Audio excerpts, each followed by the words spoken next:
Cette affirmation peut paraître surprenante pour les Togolais. Eux qui voient à chaque déplacement de leur président de la République, Faure Gnassingbé, monter à bord d'un avion flanqué de la mention « République togolaise ». Cet avion serait donc une location. À en croire le PDG d'Ebomaf et également patron de Lisa Transport International, LTI, la compagnie qui loue des avions au chef d'État ouest-africain, le Togo ne dispose pas d'avion présidentiel. Il est cher pour un État de disposer d'un aéronef présidentiel, entretenu chaque année, que de louer. Je défie quiconque de me dire le contraire. Je gère 10 avions et je sais ce que ça coûte. La Guinée, le Bénin et le Togo n'ont pas d'avion présidentiel. La Côte d'Ivoire, elle en a indiqué l'homme d'affaires burkinabé. Pour lui, l'une des raisons qui empêche également les États d'acquérir des aéronefs est liée à la qualification du personnel. Le Boeing 727 est comparable à la Peugeot 404. C'est un avion mécanique, c'est-à-dire qu'il n'est bourré d'électronique.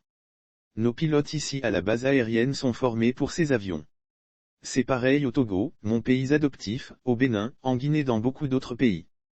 Nos pilotes sont qualifiés sur les Boeing 727 mais pas sur les Airbus A319, 320, 321 qui ne sont pas bourrés d'électronique.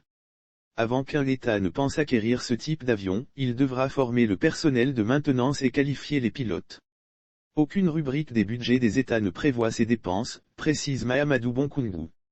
Pour le richissime homme d'affaires, ce que paient les gouvernements de ces pays en louant ces avions sont réinvestis. Vous savez, l'avion n'est pas une voiture. Lorsqu'un président voyage dans un avion de la compagnie LTI, la régie administrative chargée de la gestion de l'assistance en escale, Rajgae, qui vient avec la petite machine pour pousser l'avion sur la piste, est payée par Lisa Transport.